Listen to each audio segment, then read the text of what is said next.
of the encouraging words spoken here by the President of Indonesia. This is the country with the largest Muslim population of all nations. And it's also a sign of what could come. The Assembly will hear an address by His Excellency Benjamin Netanyahu, Prime Minister of the State of Israel. I request protocol to escort His Excellency and invite him to address the Assembly.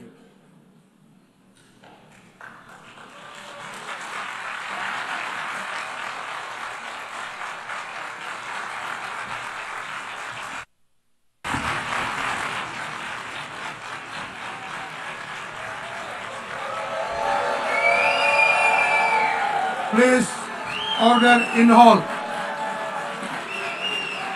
Please, order in the hall.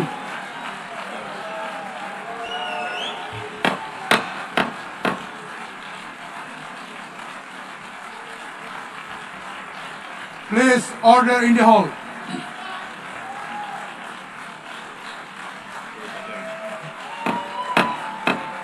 Please, order in the hall.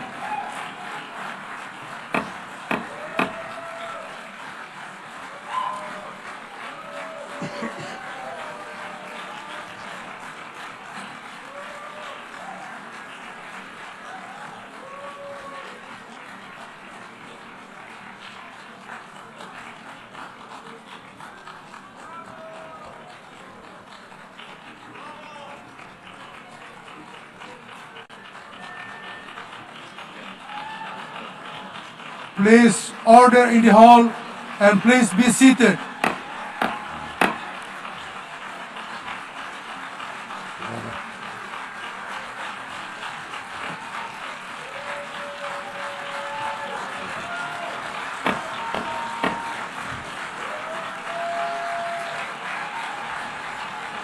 Please order in the hall.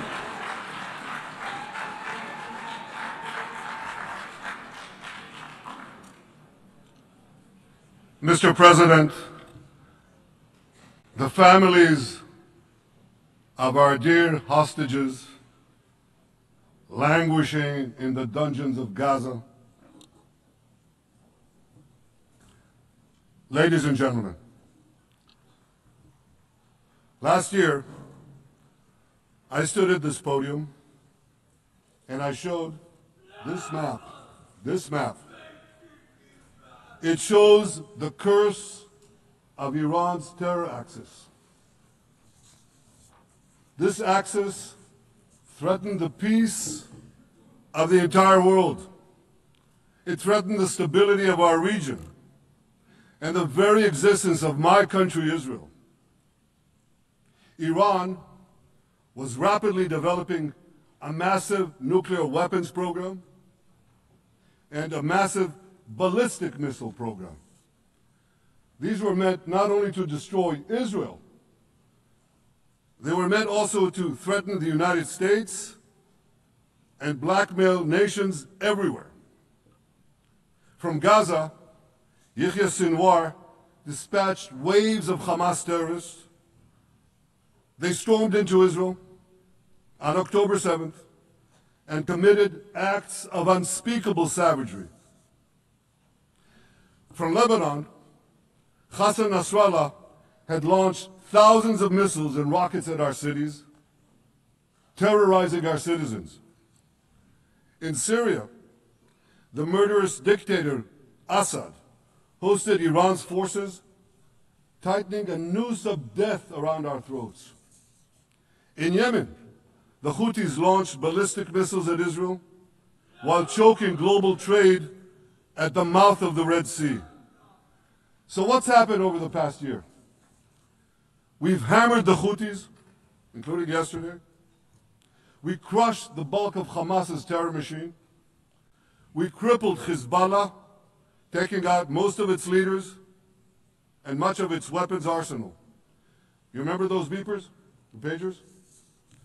We paged Hezbollah. And believe me, they got the message. And thousands of terrorists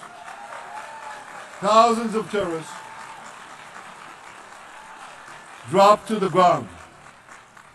We destroyed Assad's armaments in Syria. We deterred Iran's Shiite militias in Iraq. And most importantly, and above anything else that I could say to you or that we did in this past year, in this past decade, we devastated Iran's atomic weapons and ballistic missiles programs.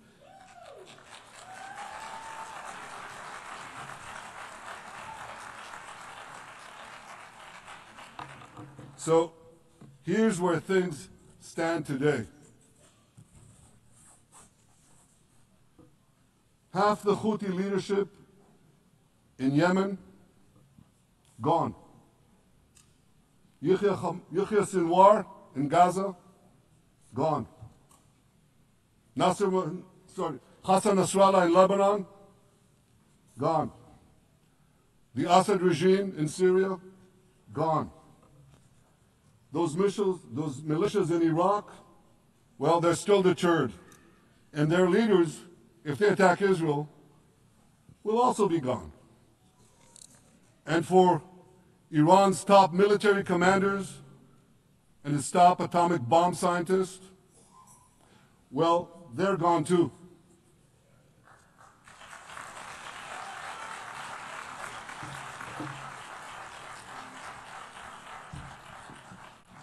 Israel's 12-day war with Iran, which I renamed Operation Rising Lion, that's from the Bible. This 12-day war will go down in the annals of military history. Our daring pilots neutralized Iran's missile defenses and took control of the skies over Tehran. And you saw this. Israeli fighter pilots and American B-2 pilots bombed Iran's nuclear enrichment sites. I want to thank President Trump for his bold and decisive action.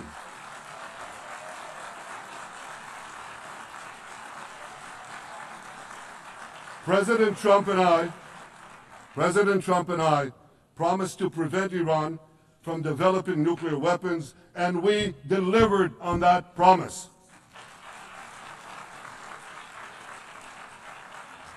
We removed an existential threat to Israel, and a mortal threat to the civilized world. We lifted a dark cloud that could have claimed millions and millions of lives. But, ladies and gentlemen, we must remain vigilant. We must remain absolutely clear-minded and vigilant.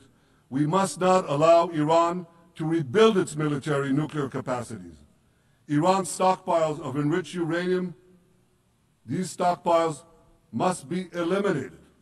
And tomorrow, UN Security Council sanctions on Iran must be snapped back.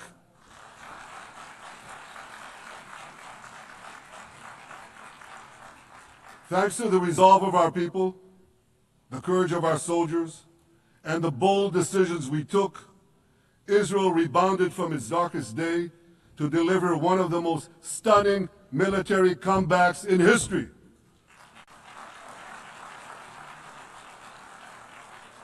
But we're not done yet. The final elements, the final remnants of Hamas are holed up in Gaza City. They vow to repeat the atrocities of October 7th again and again and again, no matter how diminished their forces. That is why Israel must finish the job. That is why we want to do so as fast as possible.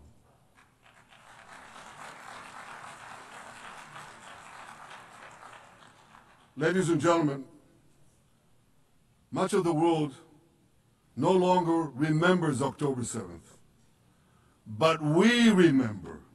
Israel remembers October 7th. On that day,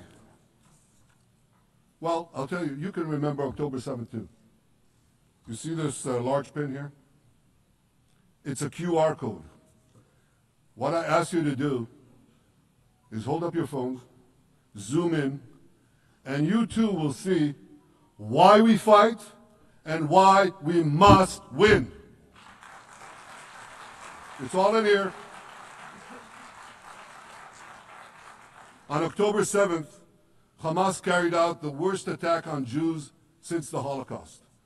They slaughtered 1,200 innocent people, including over 40 Americans and foreign nationals from dozens of countries represented here. They beheaded men. They raped women. They burned babies alive. They burned babies alive in front of their parents. What monsters!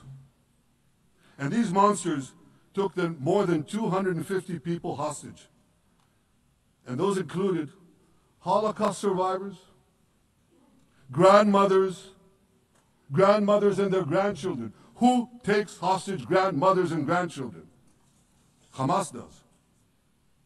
So far, we've brought home 207 of these hostages, but 48 still remain in the dungeons of Gaza. 20 of them are alive, starved, tortured, deprived of any daylight, deprived of humanity. These are the names of the 20 living hostages.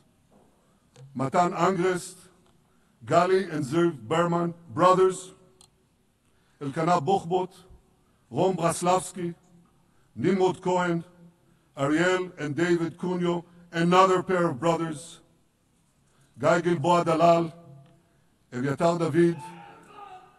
You saw the picture of Eviatar David, emaciated, forced to dig his own grave. Maxim Herkin, Eitan Hon, Segev Kalfon, Bar Cooperstein, Omri Meran, Eitan Moore, Yosef Chaim Ochana, Alon Ohel, Avinatam Or, and Matan Sen-Garker. Now, ladies and gentlemen, I want to do something I've never done before. I want to speak from this forum directly to those hostages through loudspeakers. I've surrounded Gaza with massive loudspeakers connected to this microphone in the hope that our dear hostages will hear my message. And I'll say it first in Hebrew and then in English. אחינו הגיבורים, מדבר ראש הממשלה בנימין נתניהו. אני פונה עליכם מעל בימת האו"ם. לא שכחנו אתכם, אפילו לא לשנייה. העם כולו איתכם, ואנחנו לא נשקוט ולא נרפה עד שנחזיר את כולכם הביתה. החיים והחללים כאחד.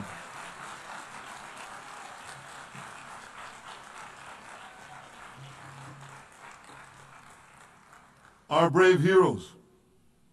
This is Prime Minister Netanyahu speaking to you live from the United Nations. We have not forgotten you, not even for a second. The people of Israel are with you. We will not falter and we will not rest until we bring all of you home.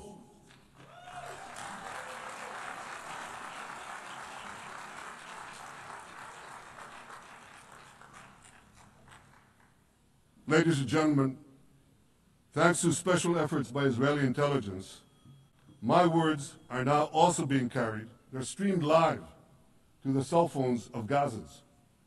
So to the remaining Hamas leaders and to the jailers of our hostages, I now say, lay down your arms. Let my people go. Free the hostages, all of them, the whole 48. Free the hostages now.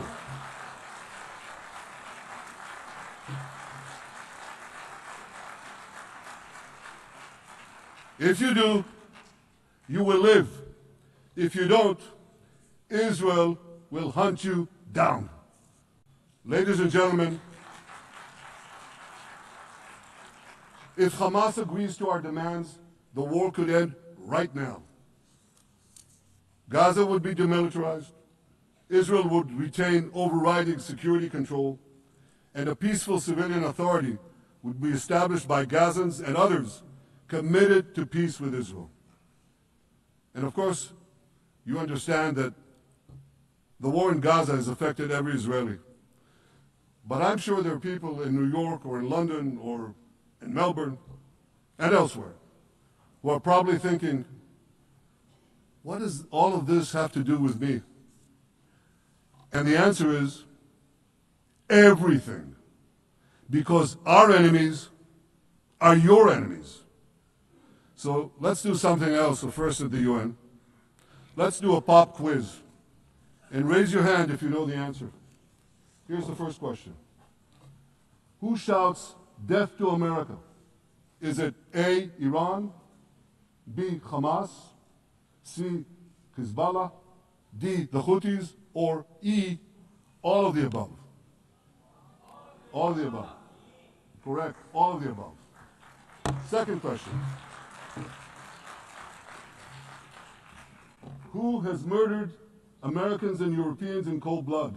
Is it A, Al-Qaeda, B, Hamas, C, Hezbollah, D, Iran, or E, all of the above? All of the above. Correct. Again. So here's the point I wanted to make. Our enemies hate all of us with equal venom.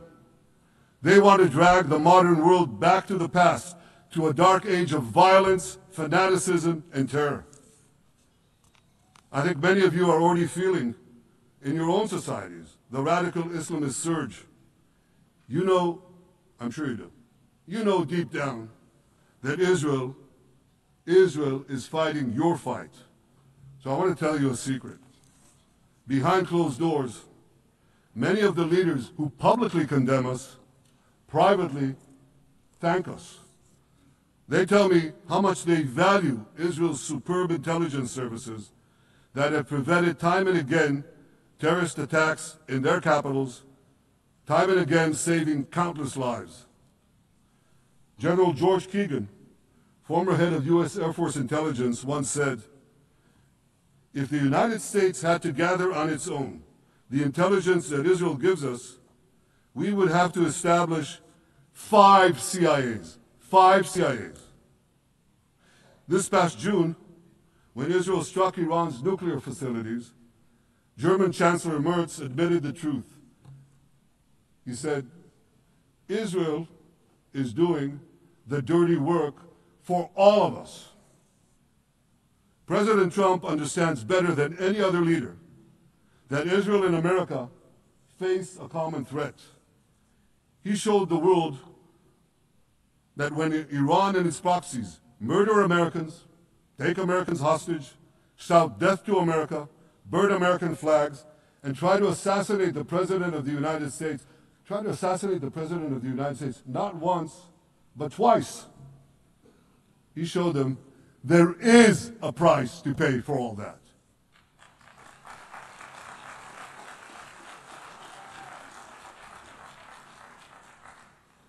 But regrettably, many leaders who are represented in this hall, they send a very different message. Sure, in the days immediately following October 7th, many of them supported Israel.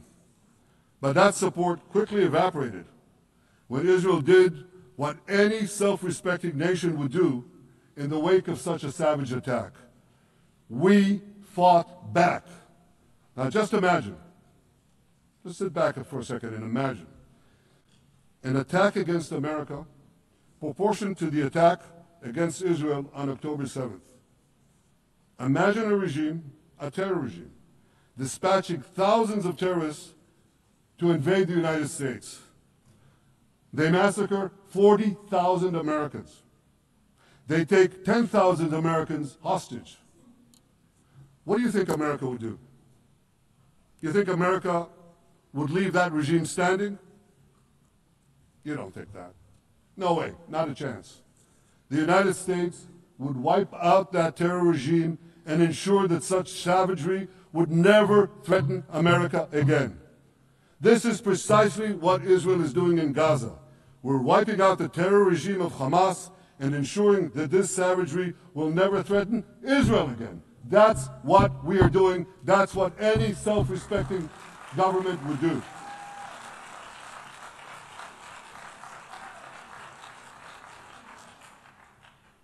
Yet, and it's a yet that I'm sorry to say here, yet over time, many world leaders buckled. They buckled under the pressure of a biased media, radical Islamist constituencies, and anti-Semitic mobs. There's a familiar saying, when the going gets tough, the tough get going. Well, for many countries here, when the going got tough, you caved. And here's the shameful result of that collapse. For much of the past 2 years, Israel has had to fight a seven-front war against barbarism, with many of your nations opposing us. Astoundingly, as we fight the terrorists who murdered many of your citizens, you are fighting us. You condemn us, you embargo us, and you wage political and legal warfare, it's called lawfare, against us. I say to the representatives of those nations, this is not an indictment of Israel. It's an indictment of you. It's an indictment of weak-kneed leaders who appease evil rather than support a nation whose brave soldiers guard you from the barbarians at the gate. They're already penetrating your gates. When will you learn? You can't appease your way out of jihad, and you won't escape the Islamist storm by sacrificing Israel. To overcome that storm, you have to stand with Israel. But that's not what you're doing. As the prophets of Israel foretold in the Bible, you've turned good into evil and evil into good. Now I want to drill down on this. Take the false charge of genocide. Israel is accused of deliberately targeting civilians. Ladies and gentlemen, the opposite is true. The head of urban warfare studies, Colonel John Spencer, he's perhaps the world's greatest expert on urban warfare. And he says, Israel is applying more measures to minimize civilian casualties than any military in history. And because we're doing that, the ratio of non-combatant to combatant casualties is less than 2-to-1 in Gaza. That's an astoundingly low ratio, lower than NATO's wars in Afghanistan and Iraq, especially when you consider that Gaza is one of the most densely populated urban areas on Earth. It has hundreds of miles of terror tunnels underground, and it has countless terror towers above ground, and thousands of terrorists embedded in the tunnels and in these towers in civilian areas.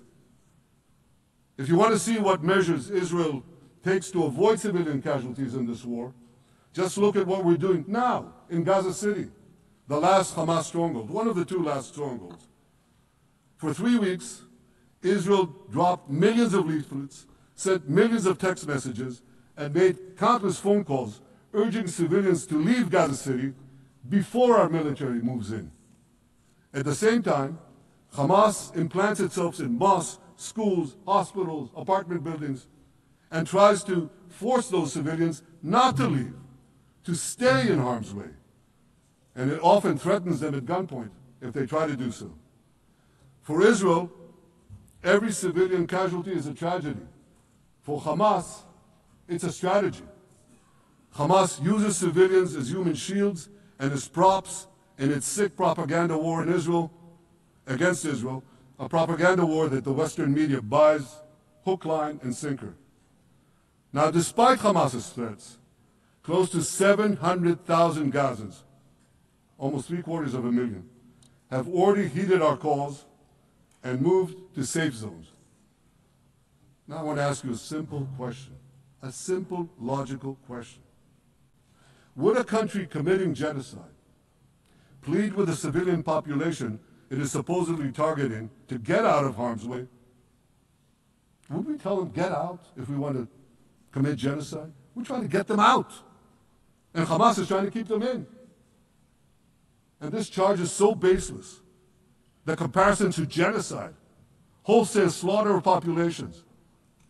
What, did the Nazis ask the Jews to leave, kindly leave, go out? Did others, you want me to name all the genocidal leaders of history? Just go one by one. Did anyone do this? Did they say, get out so we can come in? Of course not. So the truth has been turned on its head. Hamas, a genocidal terrorist organization whose charter calls for the murder of all Jews on the planet. This genocidal organization is given a pass. It's barely mentioned. While Israel, which does everything it can to get civilians out of harm's way, Israel is put in the dock. What a joke. You want to hear another one? Israel is accused of deliberately starving the people of Gaza when Israel is deliberately feeding the people of Gaza. Since the beginning of the war, Israel has let into Gaza more than 2 million tons of food and aid. That's 1 ton of aid for every man, woman, and child in Gaza. Nearly 3,000 calories per person per day. Some starvation policy. If there are Gazans who don't have enough food, it's because Hamas is stealing it. Hamas steals it, hoards it, and sells it at exorbitant prices to fight its war machine. Last month, even the UN, not exactly a supporter of Israel. You're supposed to laugh, by the way. Last month, even the UN admitted that Hamas and other armed groups looted 85% of the trucks. That's why you have deprivation. Those who peddled the blood libels of genocide and starvation against Israel are no better than those who peddled blood libels against the Jews in the Middle Ages when they falsely accused us of poisoning wells, spreading plague, and using the blood of children to bake Passover matzahs.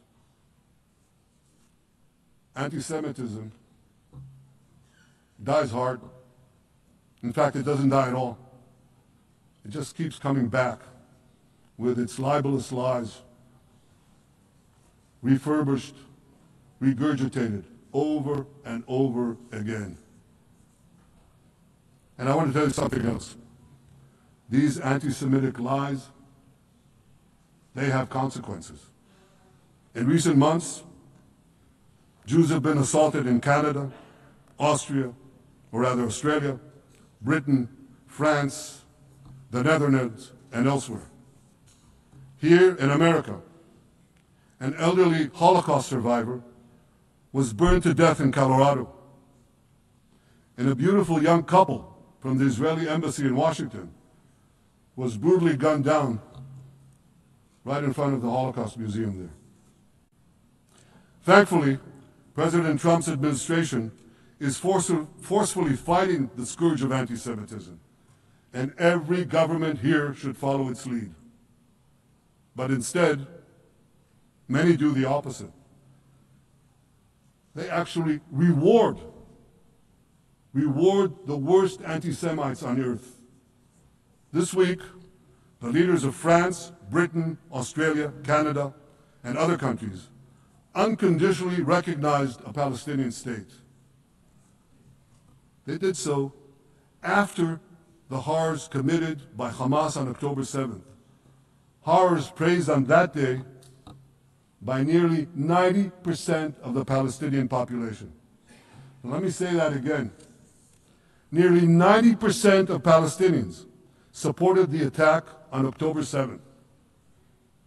It's not supported only, they celebrated it. They danced on the rooftops. They threw candies. That's both in Gaza and in Judea, Samaria, the West Bank as you call it. And it's just the way they celebrated another horror, 9/11. They danced on the rooftops.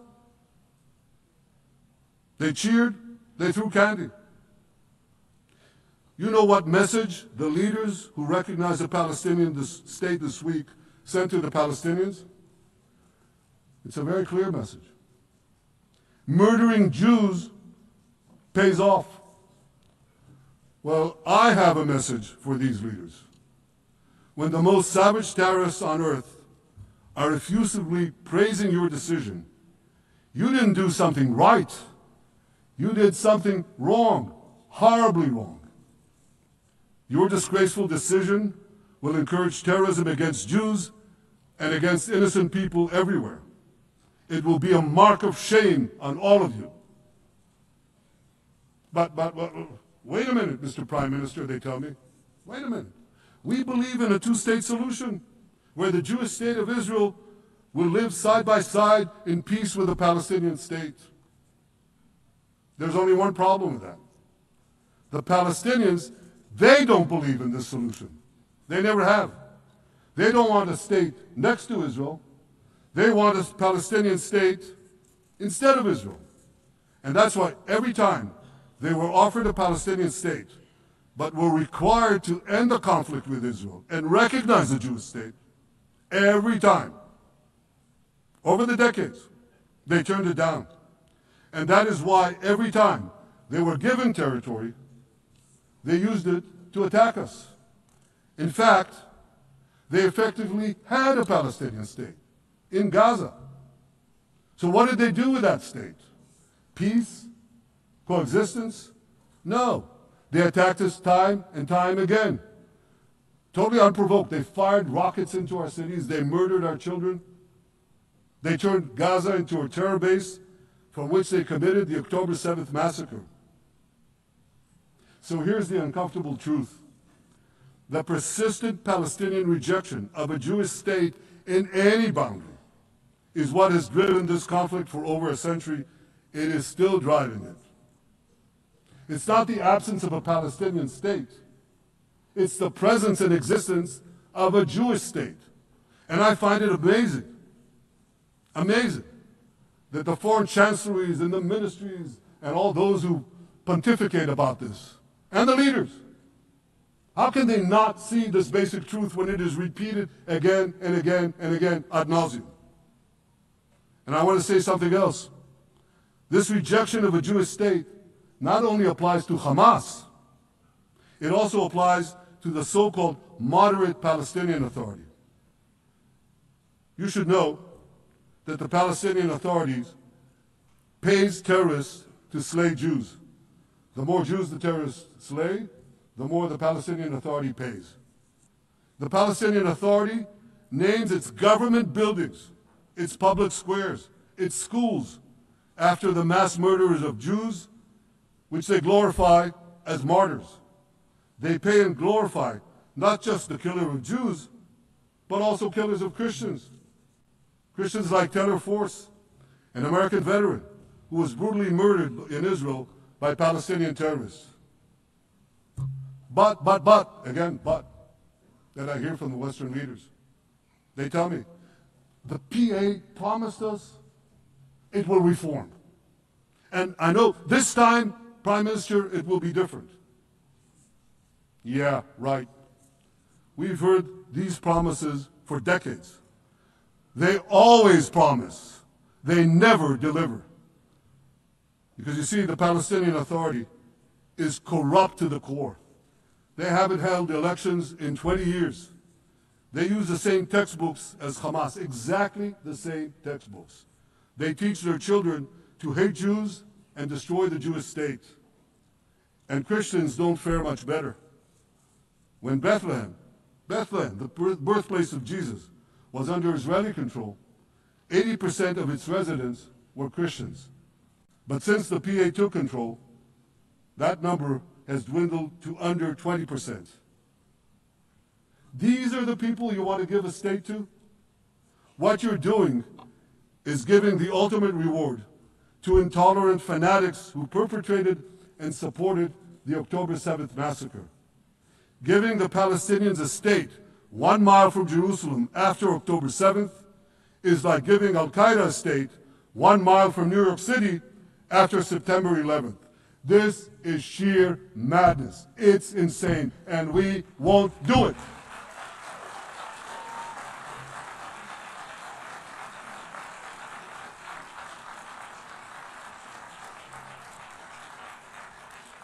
So here's another message to those Western leaders.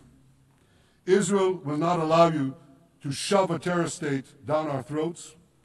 We will not commit national suicide because you don't have the guts to face down a hostile media and anti-Semitic mobs demanding Israel's blood. And I want you to grasp something else, which is also distorted in the media.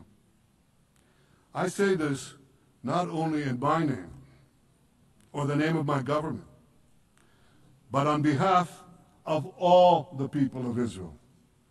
Last year there was a vote in the Knesset, our parliament, whether or not to oppose the imposition of a Palestinian state.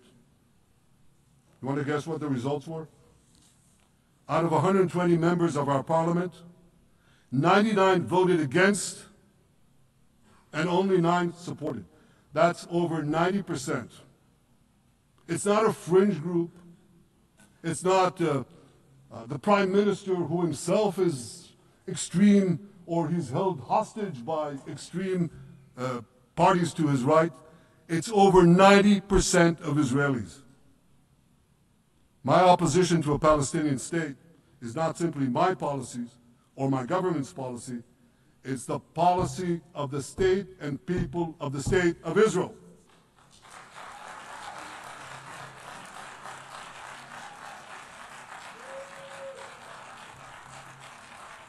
Western leaders may have buckled under the pressure. And I guarantee you one thing, Israel won't. Israel's victories over the Iranian... Thank you, I know you won't too, that's good.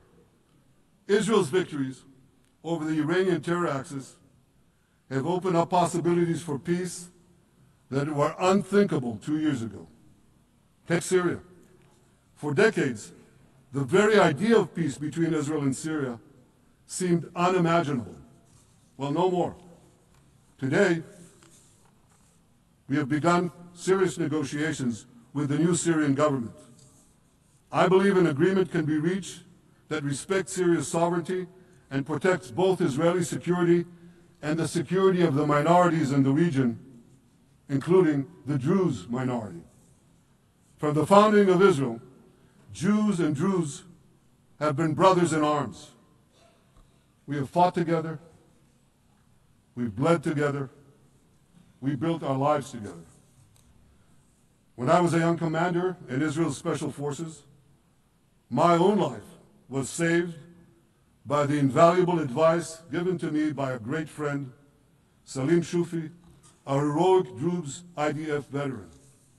And that's why I couldn't sit idly by, nor could Israel sit idly by, while the Druze were being slaughtered by jihadists. And I instructed our forces to stop the massacre, which they promptly did. Peace between Israel and Lebanon is possible as well. I call on the Lebanese government to also begin direct negotiations with Israel. I commend it for its declared aim to disarm Hezbollah. But we need more than words. If Lebanon takes genuine and sustained action to disarm Hezbollah, I'm sure we can achieve a sustainable peace. Of course, until that happens, we will take whatever action we need to defend ourselves and to maintain the conditions of the ceasefire which was established in Lebanon.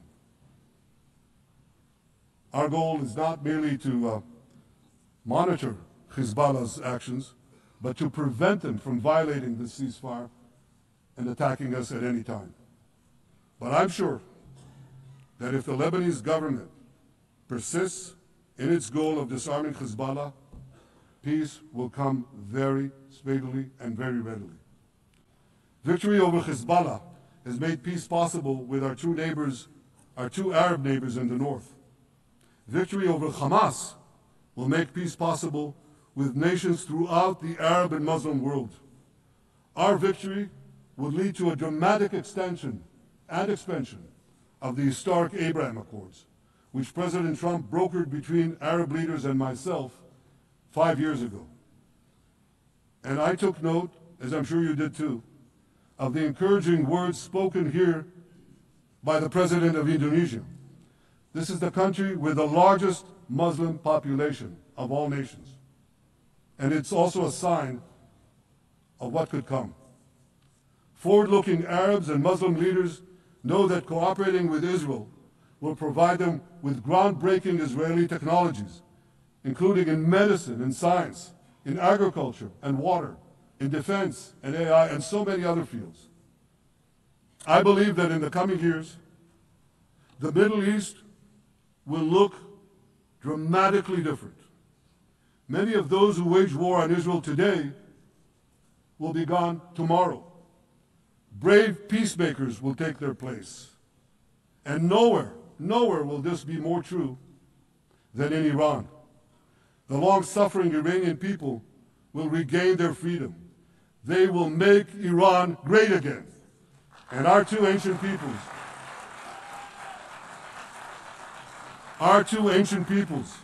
the people of Israel and the people of Iran, will restore a friendship that will benefit the entire world.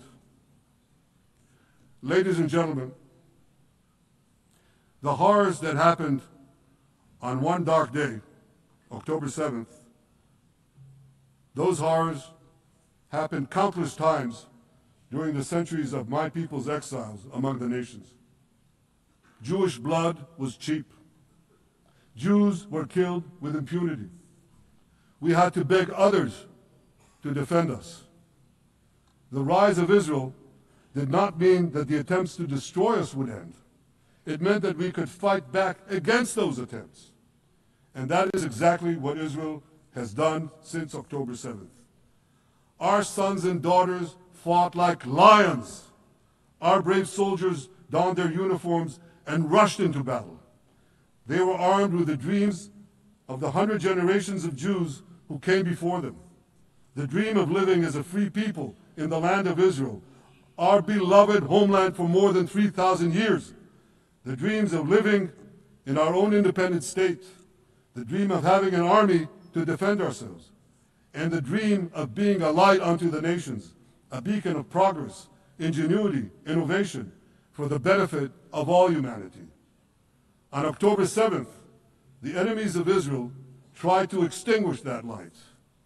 2 years later, the resolve of Israel and the strength of Israel burned brighter than ever.